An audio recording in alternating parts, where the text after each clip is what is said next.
When we returned home after a week-long honeymoon, we heard noises coming from inside the house. I got scared, thinking maybe we'd been burglarized while we were away, and said to my husband, "Did you hear that? I think there might be someone inside. Should we call the cops?" However, my husband seemed unperturbed and responded, "It's fine," as he walked into the house. I hurriedly followed him in, only to find my mill and Sil. Though relieved it wasn't a burglar, I couldn't understand why the two of them were there. It turned out that my mill and Sil had decided to look after the house while we were away, and my husband had given them a key. I assumed they'd leave once we returned, but they showed no signs of leaving. I hinted, "It's getting dark. Maybe it's time to head out." They said, "Can't we at least take it easy today?" And not only did they not return home, but they took over the living room and started to take a bath without permission. I thought they would leave the next day, but they showed no intention of leaving even the next morning. And when I returned from work, they were still there. Out of frustration, I told my husband that I wanted him to ask them to leave. But what he said took me by surprise. "We're all living here now. If you don't like it, leave." It wasn't his mother or sister he was telling to leave, it was me.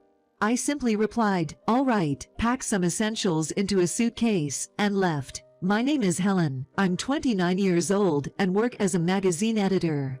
3 years ago, through a friend's introduction, I met Steven, who later became my husband. Having limited dating experience, I was drawn to Steven, who was decisive and took the lead, unlike me who hesitated a lot. Steven confessed his feelings to me, and after 3 years of dating, he proposed, and we got married. Whether it was deciding on our new home or wedding venue, Steven always took charge, making the process smooth and reassuring.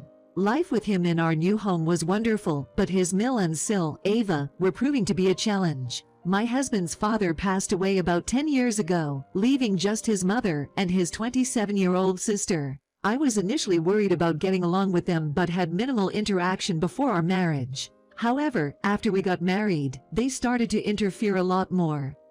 My mother-in-law calls me almost every day and says, "Can you send me more money, just a little? I can't live a decent life on this amount of money.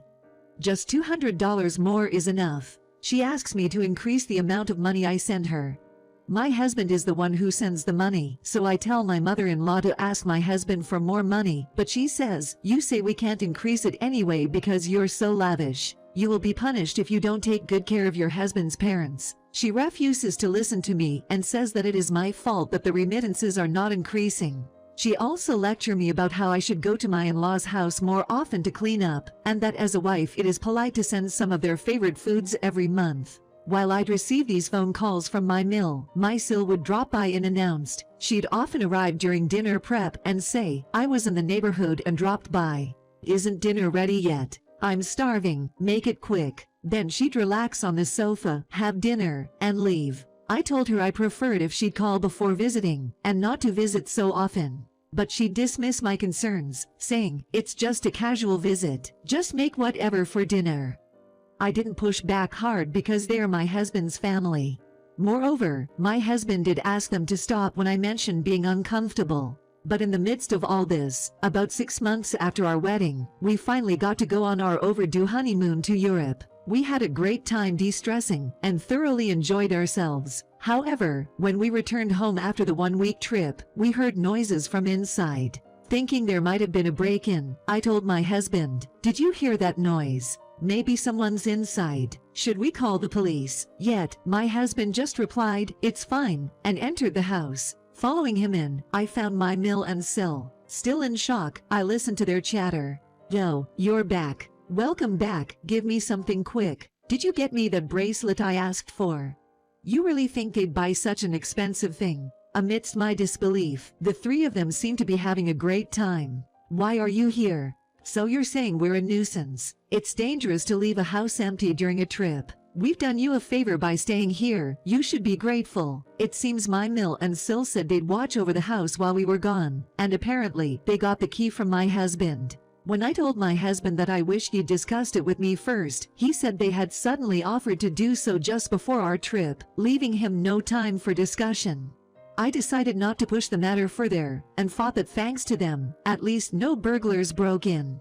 However, upon checking the house, every room was in chaos. My SIL's clothes hung in abundance in the closet, with the ones she hadn't worn piled up like a mountain on the floor. The living room was messy, not just on the tables but with clothes, bags, remote controls, and comics scattered everywhere. Exhausted from the trip, I was disheartened by the idea of cleaning this mess. But that wasn't the main issue. Though we had returned, my Mill and Sil showed no sign of leaving. I gently mentioned, "It'll get dark soon, you should probably head out." They said, "Can't we at least take it easy today?" And not only did they not return home, but they took over the living room and started to take a bath without permission. I hoped they'd leave by the next morning, but there was no sign of that. Even when I returned from work, they were still there. Even when I bluntly told them I wanted them to leave, my Mill and Sil said, "We're family, you shouldn't mind us. Just pretend we're not here." They just wouldn't leave. Even though they said pretend we're not here, I still had to prepare dinners, clean, and do laundry, which kept me on edge. I feared they'd never leave, so I decided that once my husband returned, I'd ask him to intervene. As I was tidying up the rooms, I noticed one of my collectible perfumes was missing. It was a limited edition fragrance that cost more than $300, and I used it sparingly. In a panic, I asked my Mill, who seemed oblivious. But when I confronted my Sil, she said, "Oh, bet, I have it," and handed it over from her bag. However, most of the perfume was gone. Over 60% of it had remained the last time I checked. "It smells nice," she remarked. "My friends liked it too, so I lent it to them." She said this without a hint of remorse, pushing me over the edge. "Why would you use it without asking? That's stealing. Weren't you taught not to take others' belongings? What's the big deal? I just borrowed it. Why make such a fuss? If you just borrowed it, will you return it? Fine. But since it was already used, half the price should do." "It's not about the money. I want the same item back. It's just one perfume." "You're being so petty, LOL. I know that brand. It can't be that expensive." She then looked up the price on her smartphone and exclaimed, "Wait, what? Why is it so expensive? Spending $300 on perfume is crazy. If it's so precious, you should have locked it up." She seemed genuinely shocked by the price and began to get defensive. "I only used it because it was there in the house. I never thought I'd be related to a thief who'd just barge into my home and use my stuff without asking. Just because I used a bit of perfume doesn't make me a thief." While Sil and I were arguing, my husband came home. "What's all the commotion?" "Listen, bro. I just used a little perfume, and she's calling me a thief." I pulled my husband aside into the bedroom and explained everything. I told him I couldn't stand it any longer and wanted his mother and sister to leave. He responded, "Why are you overreacting? Oh, and by the way, Mill and Sil will be living with us from now on." I was left speechless. He continued, "Our family house was getting old and needed major repairs. Living here would save money since there are spare rooms. Why didn't you discuss this with me? Isn't this house ours? I'm paying the mortgage too." They had already decided to sell the family house, so it's settled. "We all live here now. If you're unhappy, you can leave." Hearing these words, my feelings towards my husband instantly cooled. "I understand." I started packing a few essentials into a suitcase. My husband didn't try to stop me, only remarking, "Running away after a fight is childish," before he went back to the living room. My Mill and Sil smirked as they watched me pack. As soon as I stepped out the front door, they quickly locked it behind me. I never planned to return to that house, so I wasn't particularly bothered. I checked into a hotel and contacted my boss, whom I often consulted with, and got a few days off. During that break, I searched for a new place and informed my parents that I was kicked out after my Mill and Sil moved in with my husband. When asked about my future plans, I said I intended to divorce. Meanwhile, I received just one email from my husband which read, "You can come back when you've reflected. Both mom and sis said they'd forgive you." When I called him to say I wanted a divorce, his initial reaction was, "Are you seriously considering divorce over this?" He also mentioned, "You just need to be patient," but he eventually agreed to the divorce when he realized I was determined. Things moved quickly from there, and we were divorced within days. I wanted to settle everything quickly, so I decided not to claim any shared assets and left the house to him. Although we were married for less than a year, friends and acquaintances became concerned, wondering what had happened. If it had been me before, I would have said, "It's nothing," and not talked about it, but I was so blown away that I told everyone around me what had happened. To which everyone responded, "That's just unbelievable." Their sympathy was a comfort, and I felt better for having shared my story. Since I started living alone and no longer had to spend time on housework, I worked harder than ever before. I tripled my usual output and even helped those struggling to keep up. My boss expressed concern, but being immersed in work was a blessing. It kept me from recalling the painful memories and doubting my own decisions. Around 5 months post-divorce, my ex-husband called. Thinking he was calling about belongings I had left behind, I answered. At first, he inquired about what I was up to. He also asked if I was living alone, avoiding the main topic. I thought it was unusual because my ex-husband is a person who gets cranky if I don't get right to the point, but I didn't want to waste time, so I asked him why he was calling me and he said, "I want to get back together." Having no intention of reconciling, I tried to end the call, but he quickly interjected. "Wait, there's something else I haven't told you." "What?" "I'm busy, make it quick." "Well, can you lend me some money? The mortgage payments are tough." Considering we both contributed to the mortgage, it shouldn't have been that challenging for him alone, given his income. From our conversation, it turned out he expected a raise a few months prior but didn't get one. He was also informed that future raises would be unlikely. So, he decided to quit and find a new job, thinking he'd easily secure a position with better pay. But he couldn't find one paying more than his previous job. I told him I couldn't lend him any money and asked him not to contact me again. He retorted, "You're still single, right? No one's gonna want an older, divorced woman. You'd be better off reconciling with me." I simply replied, "I'm good," and hung up. I couldn't believe I once loved and married such a man. Since then, not only my ex but also my Mill and Sil kept reaching out. From their calls, I gathered that they had assumed my ex made a hefty salary since we had bought a new house and had a lavish wedding. They were under the impression that I was preventing him from sending them more money. With me gone, they expected a comfortable lifestyle. However, they soon realized my ex's income was less than anticipated and couldn't sustain the lifestyle they'd envisioned.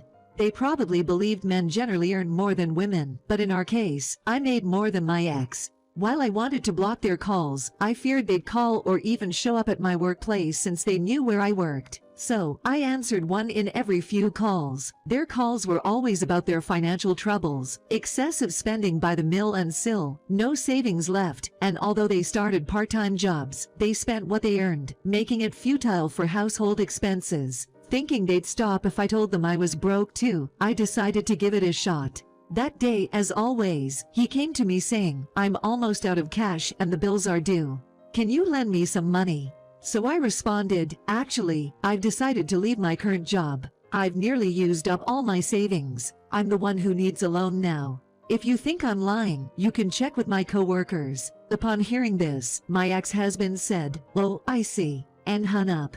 Just as I had hoped, he didn't call me anymore. When I told a friend about this, she informed me that my ex-husband's situation was worse than I thought. Turns out, the place he switched jobs to pays less than his previous job, and most of his salary is being taken up by his house mortgage.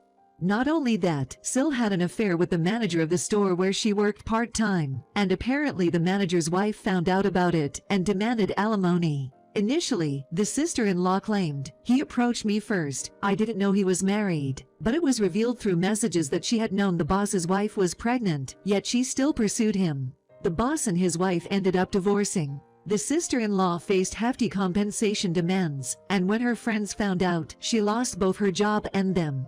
My ex-husband's family is swamped with the mortgage and the compensation debts, leading them to borrow more just to pay off existing debts. My ex-husband complains to his friends that Mill complains that her son and daughter are single and have no money while everyone she knows around her has grandchildren, and that they fight every day. Furthermore, that friend said, Stephen laments that he can't find a partner after becoming single, but he looks so worn out and much older than his 30s. A guy like that won't attract anyone. Many people know why I divorced him because I've talked about it. Now, he has only this one friend left. Having no one else to talk to, he spills everything to him. This friend was the one who introduced me to my ex-husband. He says he feels responsible for introducing us, and also finds Steven's stories somewhat entertaining. So, he keeps in touch and makes sure my ex-husband doesn't come around bothering me. As for me, I recently co-founded a web magazine company with a friend from my college days. The reason I left my job and used up most of my savings was to start this company. It's a small firm, so I have to manage a lot on my own. It's challenging, but I'm happy to take on new tasks. Previously, I wasn't proactive in facing challenges, but past experiences have made me more resilient. On top of that, I've started seeing someone I met through work. He was the one who pulled me along while respecting my feelings, and thanks to meeting him, I learned that my ex-husband was not a leading man, just selfish. After the divorce, I had no intention of dating or marrying again for a while. But now, I've adopted a more positive outlook and want to cherish the new happiness I've found.